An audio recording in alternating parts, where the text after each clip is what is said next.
नमोस्तु भगवान, नमोस्तु महाराज जी। महाराज जी, मेरा शंका यह है कि जो हम 7 तत्व बताए हैं जैन धर्म में, उनका चिंतन मनन कैसे करें अपनी ज़िंदगी में, उनको क्या किस तरह से उनका स्वरूप जानें। तत्वार्थ श्रद्धानम सम्यक दर्शनम, तत्व का जो अर्थ है, जो स्वरूप है, उसका अच्छी तरह से श्रद्धान करने का नाम जो है वो सम्यक दर्शन है। जीवाजीव आश्रव बंध संबर निजरा मोक्षास तत्वम, ऐसे 7 प्रकार के तत्व कहे। जीव मतलब चेतना, चेतन। वह चेतन का स्वरूप क्या है? मैं चेतन हूँ। और अजीव जो है अचेतन है। चेतन अचेतन का फर्क समझना, भेद ज्ञान समझना। क्या है भेद? जो चेतन है वो कभी अचेतन नहीं हो सकता, जो अचेतन है वो चेतन नहीं हो सकता है, कभी भी नहीं हो सकता, त्रिकाल में भी नहीं हो सकता है।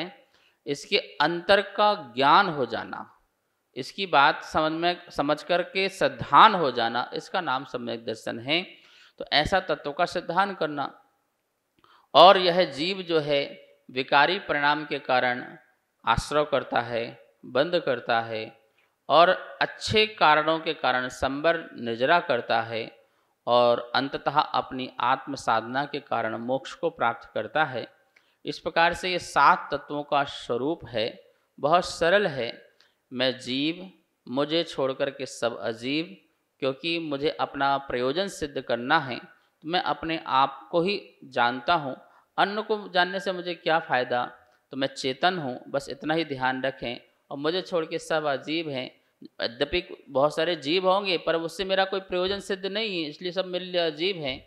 इनसे मैं न राग करूँ न द्वेष करूँ तो मेरा आश्रय बंद नहीं होगा। और मैं तप करूँ, तपस्या करूँ तो संबर निजरा होगी। और शुद्धोपयोग को प्राप्त करूँ, वीतराग परिणाम को प्राप्त करूँ तो मोक्ष होगा। ऐसी जो भाव है ये 7 तत्वों की भाव है। मैं सुख चाहता हूँ, अर्थात मैं मोक्ष चाहता हूँ। 2 ही तत्व मेन हैं, जीव और मोक्ष है। बाकी आश्रव बंध जो हैं वो मेरे मोक्ष जाने में बाधक हैं, और संबर और निर्जरा जो हैं मेरे मोक्ष जाने में साधक हैं। तो हमारे लिए संबर निर्जरा भी जो कथनचित उपादेय हैं, उन्हें ग्रहण करके अपनी मुक्ति को प्राप्त करना चाहिए। यही 7 तत्वों का स्वरूप है। इनका इस प्रकार से चिंतन मंथन मनन करेंगे तो हमारा आत्मकल्याण निश्चित होगा। नमोस्तु नमोस्तु नमोस्तु महर्षि। महाराज जी, जैसे हम अपना घर में जन्मदिन वगैरह बनाते हैं, लोगों को बुलाते हैं, और मैंने देखा अपने जैन धर्म में कई तीर्थंकर ऐसे हुए जिनके एक से अधिक कल्याणक एक ही दिन है। क्या हम अपने जन्मदिन बना के अपनी आज के अनुसार व्यवस्था बनाते हैं, और तीर्थंकरों ने जन्म के दिन ही तप कल्याणक भी हुआ, किसी का मोक्ष कल्याणक हुआ, एक से अधिक कल्याणक एक दिन में हुए। क्या उनका वो अपना दिन सेलिब्रेट करने का तरीका था? ये सुखद संयोग होता है भगवान का कि जन्म कल्याणक के दिन ही वो दीक्षा कल्याणक, तप कल्याणक मनाते हैं। और इससे हमें शिक्षा लेना चाहिए कि जैसे भगवान का जिस दिन जन्म होता है, तो जब कई जन्म की तिथि आती है तो अधिकांश तीर्थंकरों की दीक्षा की तिथि भी उसी दिन होती है। संसार का त्याग करके अपना जन्म दिवस सफल करते हैं। तो ये संयोग है ऐसा कि उसी तिथि में उनका भाव आता है। लेकिन हमें इससे शिक्षा लेना चाहिए कि हम भी अपने जन्म दिवस के दिन कुछ त्याग करें। कि भैया जन्म लिया है तो जन्म सार्थक कैसे होगा? त्याग से, तपस्या से, नियम से, व्रत से। अपनी बुराइयों को छोड़ें, अभक्ष का सेवन छोड़ें, रात्रि भोजन का त्याग करें, और हम अच्छा जीवन बनाएं, बेहतर जीवन बनाएं, धर्म ध्यान करें। उस दिन मंदिर जाएं, अभिषेक करें, पूजा पाठ करें, भक्त विधान आदि करें, गुरुओं को आहार दान दें, यात्रा करें, तो आपका उस दिन का जन्मदिन सफल होगा। ठीक है ना? तो हमें प्रभु से प्रेरणा लेना चाहिए कि हे प्रभु, जैसे आपने अपने जन्म कल्याणक महोत्सव के दिन ही अपना तप कल्याणक, दीक्षा कल्याणक मनाया है, ऐसे ही हम भी अपने जन्म दिवस के दिन कोई डांस, कोई ड्रिंक, कोई ड्रामा नहीं करेंगे, अपितु धर्म ध्यान करेंगे। धर्म ध्यान करेंगे, त्याग तपस्या करेंगे, व्रत नियम का पालन करेंगे और आत्म कल्याण करेंगे। ऐसी भावना से जो है हम अपना जन्म दिवस मनाएंगे। भोगों के भाव से बनाया, अच्छे कपड़े पहन लिए, केक काट लिया और बढ़िया बढ़िया खा लिया पी लिया, तो ये तो अनादिकाल से चल ही आ रहा है। तुम्हारी जन्मदिन के दिन यदि आयु कर्म का बंध बंधा तो नियम से दुर्गति ही होगी, सुगति नहीं होगी। और अधिकांशतः आयु का बंध भी जन्मदिन के दिवस ही होता है। इसलिए उस दिन धर्म ध्यान करें, अच्छे कार्य करें, त्याग तपस्या करें, दान पुण्य का कार्य करें। आचार्य श्री नमोस्तु नमोस्तु नमोस्तु। मैं अजय जैन, पहाड़ी धीरज बड़ा मंदिर जी। महाराज श्री, मेरी शंका ये है कि पिछले दिनों यहाँ चैतालय के अंदर कई बार केसर वृष्टि हुई।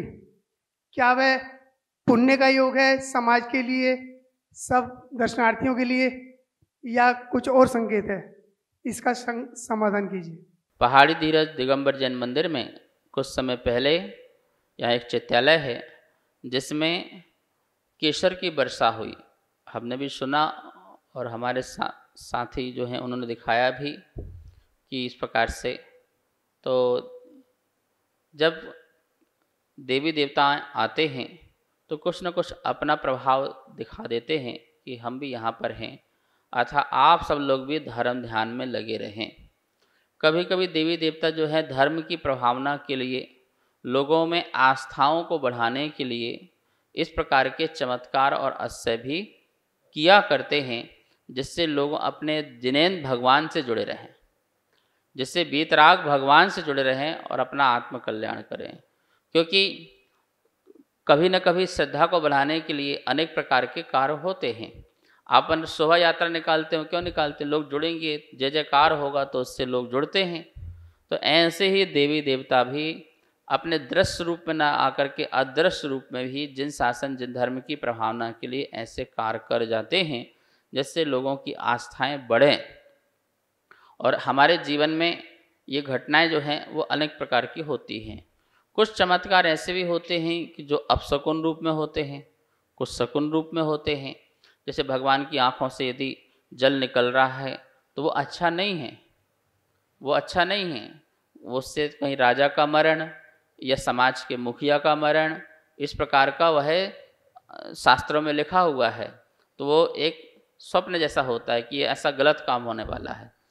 छत्र का हिलना तो सिंहासन हिलना कहलाता है कि राजा का सिंहासन हिलेगा। जिस राज्य में राजा राज्य कर रहा है उसके चैत्यालय का सिंहासन छत्र हिल जाए तो ऐसे बहुत सारे प्रकरण हैं कि जो अच्छे रूप में होते हैं और कुछ बुरे रूप में होते हैं।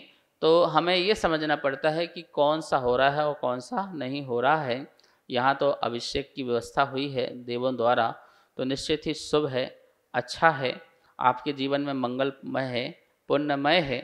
और आप सब लोग भगवान से जुड़े रहें, ये संकेत है कि हे पहाड़ी वालों, घर में मत बैठो, निकल के आओ, अपने बच्चों को लेके आओ, अभिषेक कराओ।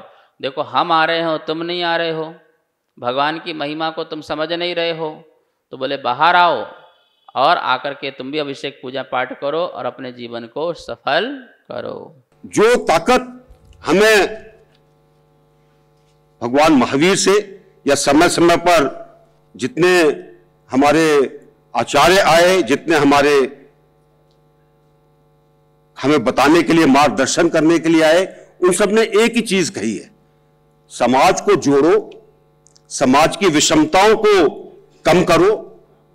और इसी से समाज से जब जुड़ेगा तभी जाकर हम विश्व के अंदर अपना वर्चस्व स्थापित कर सकते हैं। वो वर्चस्व ताकत का नहीं होगा, वो वर्चस्व ज्ञान का होगा, वो वर्चस्व अहिंसा का होगा, वो वर्चस्व वो होगा जिससे सब मिलकर एक दूसरे की सेवा कर सके, एक दूसरे की देखभाल कर सके। यही संदेश है जो कि हमको प्रेरित करता रहे। और मुझे आशा है कि जैन समाज जिस प्रकार से अपने इन चीजों को लेकर आगे चलता है, जैसे आज आप इकट्ठे हुए हैं, हमारे परंपराचार्य जी सबको जिस तरीके से बता रहे हैं, मुझे पूरा विश्वास है कि आने वाले समय में आपका समाज बाकी देश का भी, पूरे देश का मार्गदर्शन करता रहेगा और हमें आगे जाने की ताकत देता रहेगा। इस कार्यक्रम के पुण्यार्चक थे